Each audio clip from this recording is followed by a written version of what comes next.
Bonjour à tous, aujourd'hui nous allons voir quand, comment et pourquoi rempoter une vivace. Une vivace, c'est une plante qu'on va pouvoir faire durer plusieurs années de suite sous nos climats. Alors si je parle de rempotage, c'est que je parle de vivaces qu'on peut cultiver en pot. Alors ça peut être des vivaces qu'on va manger ou sur lesquelles on va manger des framboisiers, des fraisiers, des choses comme ça, ou alors tout simplement des vivaces plus décoratives. Là par exemple, je vais vous montrer l'exemple de mon Caryopteris. Le bon moment dans l'année pour rempoter vos vivaces, ça va être le mois de mars et le mois d'avril, au moment de la reprise. Donc mars, c'est pas mal du tout. S'il est un peu froid, n'hésitez pas à attendre le mois d'avril. Comment sait-on qu'on doit rempoter une vivace? Alors c'est tout simple, il y a plusieurs signes qui vont nous le montrer.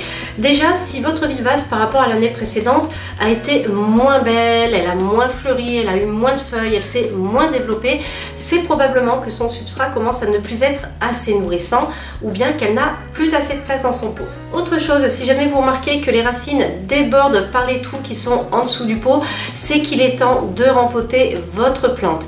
Alors, vous n'êtes pas obligé de la rempoter pour un pot plus grand. Dans ce cas-là, vous pouvez simplement tailler votre plante et tailler un petit peu son système racinaire de façon à la maintenir dans un pot de la même taille.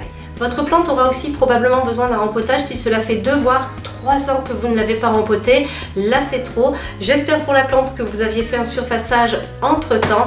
En tout cas, si cela fait 2 ou 3 ans, dites-vous qu'il vaut mieux la rempoter pour son bien. Quel pot choisir? Alors j'en ai parlé un petit peu précédemment. Ce qu'on va faire, c'est que soit on va agrandir le pot si on veut que la plante se développe encore plus et si on a la place sur le balcon.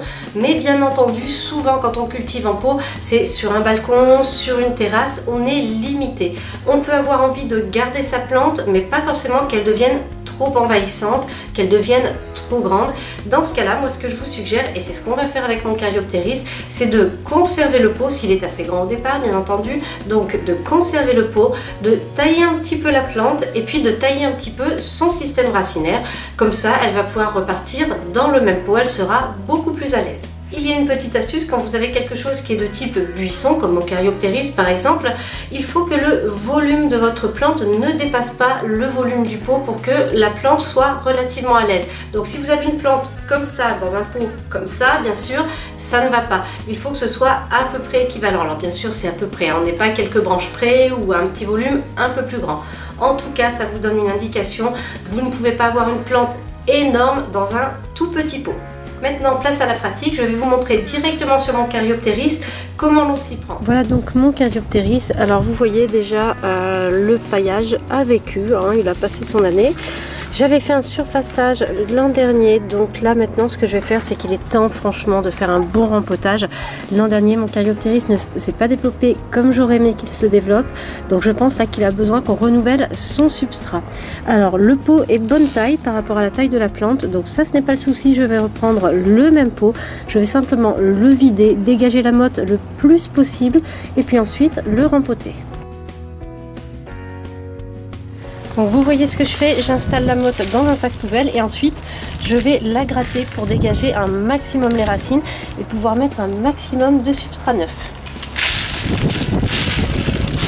Donc là j'utilise cette griffe, ça me permet de gratter plus facilement la terre que si je le fais à la main, ça va être un petit peu plus difficile. Donc là ça me permet vraiment de défaire, de casser la motte sans trop abîmer les racines. Ensuite vous voyez, je vais couper quelques racines dans la longueur. Pas énormément non plus, hein, il ne s'agit pas de trop réduire les racines, mais quand même il a un système racinaire très développé, c'est un peu trop pour la taille du pot, donc je fais une petite taille. L'étape suivante consiste à reconstituer une couche de drainage au fond du pot. Pour le Caryopteris, j'utilise un mélange de terreau de rempotage avec du sable. Alors après, tout dépend de la vivace que vous rempotez, bien entendu. Il faut adapter le substrat à ses besoins. Alors pour commencer, je vais mettre une couche au fond par-dessus la couche de drainage. Donc je viens tasser et ensuite je viens placer ma plante. Voilà. Je place bien les racines. Et ensuite, je vais commencer à compléter avec mon mélange.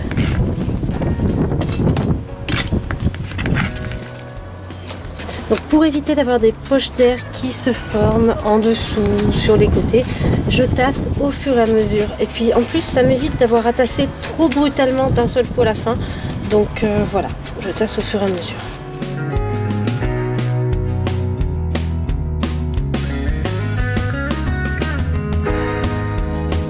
Voilà, j'arrête là le niveau du substrat, ça me suffit largement, il me faut de la marge pour arroser et surtout je vais placer un paillage.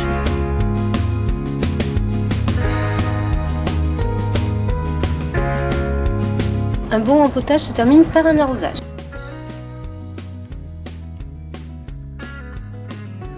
Vous voyez, ce n'est pas sorcier, ça demande juste de s'organiser un petit peu, de prévoir de la place, d'avoir prévu son substrat pour le rempotage. N'hésitez pas à tailler un peu les racines, des fois on hésite, mais si vous laissez la même quantité de racines à votre plante, elle n'aura pas plus de place pour se développer. Donc je préfère toujours tailler un petit peu de racines, je trouve que ce n'est pas plus mal. Cette vidéo est maintenant terminée, j'espère qu'elle vous a plu. Si vous avez des remarques, des questions, n'hésitez pas à les poster en commentaire. Merci et à bientôt pour une nouvelle vidéo.